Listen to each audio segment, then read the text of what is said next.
अस्सलाम वालेकुम रहमतुल्लाह। मैं हूं शम्स तबरेज़ कासमी और आप देख रहे हैं मिल्लत टाइम्स। त्रिपुरा में पिछले 3 दिनों से मुसलमान पर लगातार हमला हो रहा है। मुसलमानों के घरों को जलाया जा रहा है, मुसलमानों पर अटैक हो रहा है, मस्जिदों को जलाया जा रहा है, मस्जिदों को नुकसान पहुंचाया जा रहा है। जुमा की नमाज के बाद भी कई मस्जिदों को तोड़ दिया गया और अब तक इत्तला यह है कि कुल 8 मस्जिदों को दंगाइयों ने, आतंकियों ने नुकसान पहुँचाया है, जला दिया है, मुसलमानों को चुन चुन करके मारा जा रहा है। इतना बड़ा मामला नॉर्थ ईस्ट में हो रहा है, लेकिन इसके बावजूद मैंने मीडिया चुप है, पॉलिटिशियन चुप है, हुकूमत खामोश है, अपोजिशन के लोग चुप है। ऐसा लग रहा है कि कुछ हो ही नहीं रहा है। हालांकि अपने आप में एक बहुत बड़ा हादसा है कि एक ऐसा सूबा जहां मुसलमानों की आबादी सिर्फ 8% है, वहां मुसलमानों को चुन चुन करके टारगेट किया जा रहा है। पूरी तफसील हम आपको बताने जा रहे हैं। कल से लगातार मिल्लत टाइम्स में इस पर रिपोर्ट भी सामने आ रही है कि कैसे एक छोटे से सूबे में मुसलमानों को निशाना बनाया जा रहा है और पूरा हिंदुस्तान इस पर चुप है, खामोश है।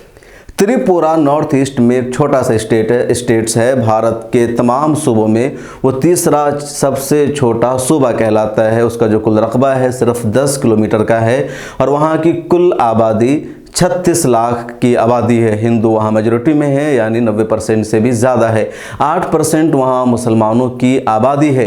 कुल आबादी का जो मुसलमानों की तादाद है वो सिर्फ 3 लाख, यानी 36 लाख में 30 लाख हिंदू हैं, 3 लाख मुसलमान हैं, बकिया ईसाई और दूसरे धर्म के मानने वाले लोग वहाँ रहते हैं। मुसलमानों की इतनी कम आबादी है, इसके बावजूद वहाँ मुसलमानों को निशाना बनाया जा रहा है।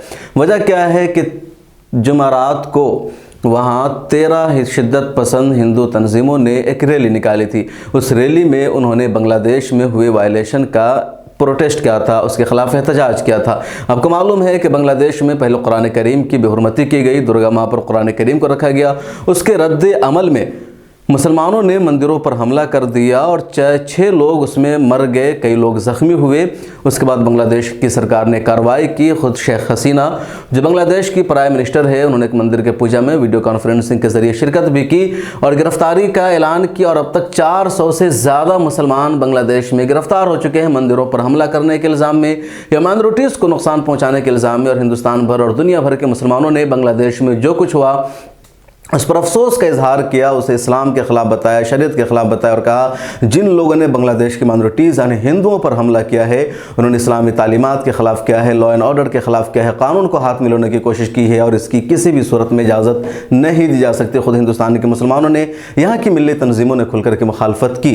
उसी के रद्द अमल में या उसी मामले में लेकर के त्रिपुरा में 13 शिद्दत पसंद हिंदू तंजीमों ने, जिसमें विश्व हिंदू परिषद का भी नाम है, बजरंग दल का नाम है और जैसी कई सारी तंजीमें हैं, इन सब ने मिल करके एक प्रोटेस्ट किया और त्रिपुरा में जो बांग्लादेश हाई कमीशन है उसको एक लेटर दिया कि हम उसका विरोध करते हैं, उसके खिलाफ कार्रवाई होना चाहिए। लेकिन उनकी जो रैली थी, उनका जो प्रोटेस्ट था जुमेरात को, दरअसल पुरअमन प्रोटेस्ट नहीं था, पुरअमन रैली नहीं थी, बल्कि इस रैली का मकसद ही मुसलमानों पर हमला करना था। कुछ लोग इसे दंगा लिख रहे हैं, राइट लिख रहे हैं, फसाद लिख रहे हैं, लेकिन ये फसाद नहीं, मुसलमानों पर वन साइडेड अटैक है। क्योंकि मुसलमान अपने घरों में छुपे हुए हैं, खौफजदा है, वो बाहर नहीं निकल रहे हैं। न मुसलमानों ने कहीं पर रिएक्ट किया है, न मुसलमानों ने कहीं पर रद्द अमल में कोई पत्थर चलाया है, किसी पर कोई अटैक किया है।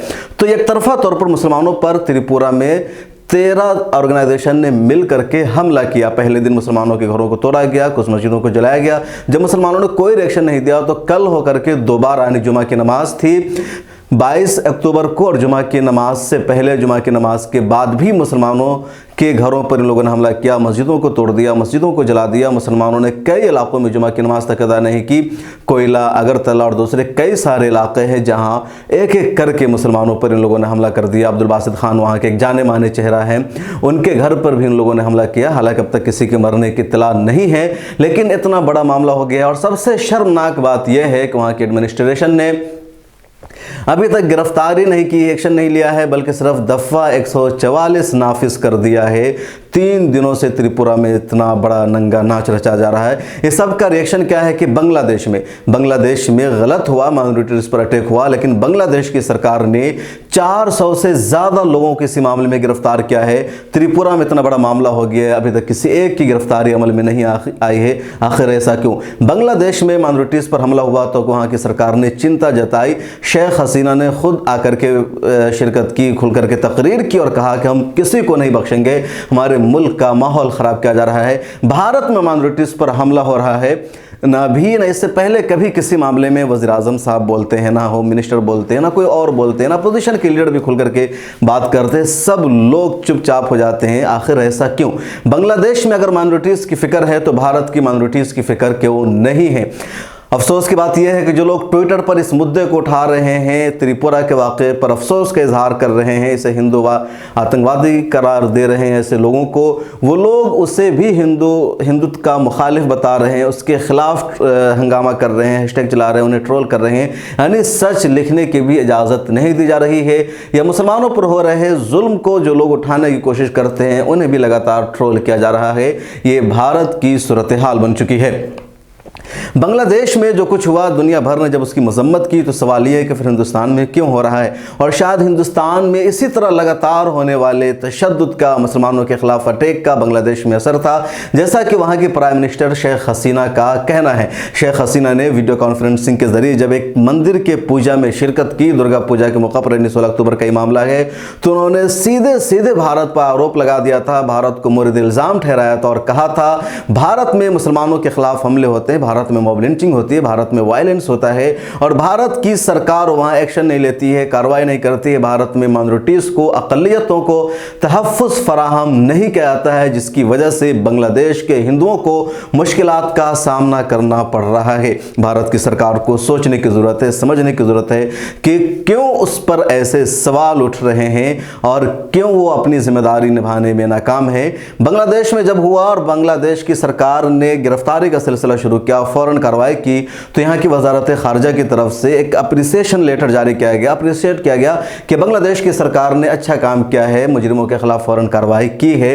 लेकिन भारत सरकार खुद ये मौका दूसरों को क्यों नहीं देना चाहती? भारत सरकार क्यों नहीं चाहती है कि वो भी मुजरिमों के खिलाफ एक्शन ले? जिन लोगों ने मस्जिदों को जलाया है, घरों को तोड़ा है, मुसलमानों को चुन चुन करके मारा है, उनके खिलाफ एक्शन लिया जाए और फिर बांग्लादेश ये कहे कि भारत की सरकार ने भी माइनॉरिटीज़ के खिलाफ होने वाले हमले पर अफसोस का इजहार किया है, कार्रवाई की है और मुजरिमों के खिलाफ एक्शन लिया है। ऐसा क्यों नहीं हो रहा है? मीडिया का रवैया तो हमेशा दोगलापन होता ही है, शर्मनाक होता ही है। अब्बास सिद्दीकी ने, जो ISF के लीडर हैं, बंगाल में उभरते नौजवान लीडर है, उन्होंने कह दिया कि जिन लोगों ने कुरान करीम की बेहुरमती की है उनका सर कलम किया जाना चाहिए। तो उनके खिलाफ मीडिया में हंगामा बरपा हो गया, केस दर्ज हो गया।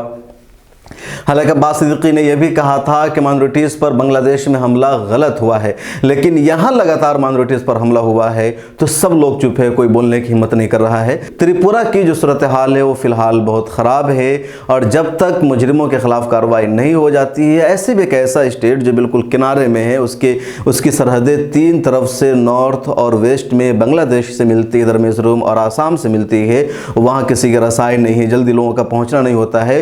उस जगह जब लोगों के जहन में इतना जहर भरा हुआ है, नफरत इतनी फैली हुई है और वहाँ भी अगर माइनॉरिटीज़ को इसी तरह से दबाया जाएगा तो भारत के लिए शर्म की बात है।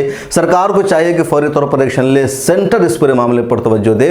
त्रिपुरा की फिलहाल सूरत हाल क्या है, किस तरह वहाँ मस्जिदों को निशाना बनाया गया, किस तरह मुसलमानों के घरों को तोड़ा गया, किस तरह मस्जिदों को इन लोगों ने जलाने तक का काम किया, वो सारी चीज़ें और उन सब की वीडियोज़, फोटोज़ भी सोशल मीडिया पर वायरल हो रही है। इस वीडियो में हमने कुछ हिस्सा आपको स्क्रीन पर दिखाया है, कुछ नहीं दिखा सके हैं क्योंकि इसमें बहुत ज़्यादा वायलेंस, मतलब इस तरह दिख रहा है कि वन साइडेड मुसलमानों को जलाया जा रहा है, मस्जिदों को तोड़ा जा रहा है और यूट्यूब की तरफ से बहुत ज़्यादा सख्त गाइडलाइंस है, जिसकी वजह से दिखाना बहुत सारी चीज़ों को मुश्किल हो जाता है। लेकिन हम जो कुछ कह रहे हैं पूरी जिम्मेदारी के साथ, पूरे यकीन के साथ, मुकम्मल सबूत के साथ। इस पूरे मामले पर मिरर टाइम्स के हमारे साथी असरार अहमद ने वहाँ के सुल्तान मोहम्मद सुल्तान हुसैन से बातचीत भी की है, जो त्रिपुरा के रहने वाले हैं। उन्होंने पूरा सच बताया है कि क्या कुछ हो रहा है। उस इंटरव्यू का कुछ हिस्सा आप यहाँ भी देखिए। सुल्तान हुसैन, ये बताइए कि ये वायलेंस त्रिपुरा में कैसे भड़का वहां पर? जी, अस्सलाम वालेकुम। तो दरअसल बात यह है कि बांग्लादेश में जो इंसिडेंट हुआ था दुर्गा पूजा के दौरान, जो कुछ लोगों ने कुरान को रख दिया था मूर्ति के ऊपर, तो उसको लेके हिंदू मुस्लिम विवाद हो गया था। इसका आग जो है, इसका चिंगारी जो है त्रिपुरा में भी आके पहुंचा है। तो अभी जिस दिन ये बांग्लादेश में इंसिडेंट हुआ था उसी दिन से लगातार सोशल मीडिया में हीट उबल रहा था और पिछले 2-3 दिनों से त्रिपुरा के बहुत सारे जगहों में RSS, विश्व हिंदू परिषद और ऐसे कुछ ऑर्गेनाइजेशंस के द्वारा त्रिपुरा के हर एक बड़े बड़े सिटीज में रैलीज निकाली गई। और ये रैलीज कोई पीसफुल रैलीज नहीं थी, ये वायलेंट, बहुत ही वायलेंट, डरावनी रैलीज थी, लोग मशाल और तरवाल वगैरह लेके रैलीज निकाल रहे थे। तो पहली बात तो ये है कि ये दंगा नहीं है, ये वायोलेंस है, क्योंकि मुस्लिम्स की तरफ से कोई रिटेलिएशंस नहीं आ रहा है। सारे मुस्लिम्स हर जगह पे घर पे बैठे हैं। इवन आज जुम्मा था, आज जुम्मा के दिन भी बहुत सारे मस्जिदों में जुम्मा की अजान नहीं हुई, जुम्मा की नमाज नहीं पढ़ा गया। ऐसा सिचुएशन है बहुत सारी जगहों पे। तो बहुत सारे मस्जिद, 6 से 7 8 मस्जिद को आग लगा दिया गया या फिर वेंडलाइज किया गया। रेनाउंड मुस्लिम पर्सनालिटीज को घर पे घुस के तोड़फोड़ किया गया। उनके घर के सामने विश्व हिंदू परिषद की जो फ्लैग है, भगवा फ्लैग, वो लगा दिया गया। रैलीज जो मैंने बोला था, रैलीज निकाली गई। TSR हालांकि तैनात थे, मतलब त्रिपुरा स्टेट राइफल्स जो पुलिस फोर्स है वो तैनात थे, लेकिन पुलिस फोर्स के साथ ये जो रैलीज वाले लोग हैं वो भिड़ गए। और बहुत सारे लोगों के, मतलब ये रैलीज ऐसा लगता है कि ये सब जितने भी रैलीज है ये वेल प्लान्ड, एक सेंट्रलाइज तरीके से किया गया, सारे सिटीज में एक साथ रिलीज किया गया। तो ये सब होने के बाद भी फिजिकल वायलेंस जो है वो 2-3 दिन से चल रहा है। मस्जिद में, लोगों के प्राइवेट प्रॉपर्टीज में, मुस्लिम लोगों की दुकान में ये सब चल रहा है। तो कहाँ जो वहाँ का जो प्रशासन है, लोकल प्रशासन कुछ कर रहा है कि जो लोग ऐसा वायलेंस भड़का रहे हैं, कि दूसरों को मार रहे हैं, उनके घरों में आग लगा रहे हैं?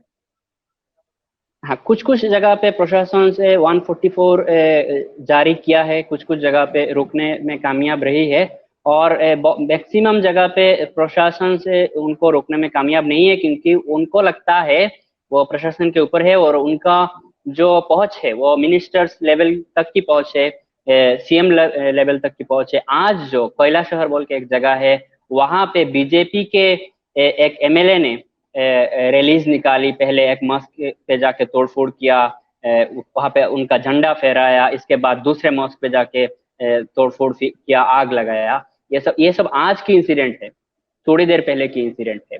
और हर एक घंटे हमारे पास रिपोर्ट्स आता जा रहा है कि ये सब वायलेंस बढ़ता जा रहा है। पूरा त्रिपुरा में यूनिफॉर्म्ड ये सब वायलेंस चल रहा है। कितने डिस्ट्रिक्ट में ऐसा हुआ है कि जहां पर मस्जिदों को आग लगाई गई है, घरों को आग लगाई गई है? डिस्ट्रिक्ट बोले तो त्रिपुरा में टोटल 8 डिस्ट्रिक्ट है। त्रिपुरा बहुत ही छोटा सा स्टेट है, और कुछ डिस्ट्रिक्ट ऐसे है कि ट्राइबल एरियाज है, ट्राइबल डोमिनेटेड डिस्ट्रिक्ट है। वहाँ उस डिस्ट्रिक्ट को छोड़ के बाकी सारे जितने भी डिस्ट्रिक्ट है जहाँ पे बंगाली कॉन्सेंट्रेटेड लोग हैं, वहाँ पे ये सब वायलेंस हो रहा है।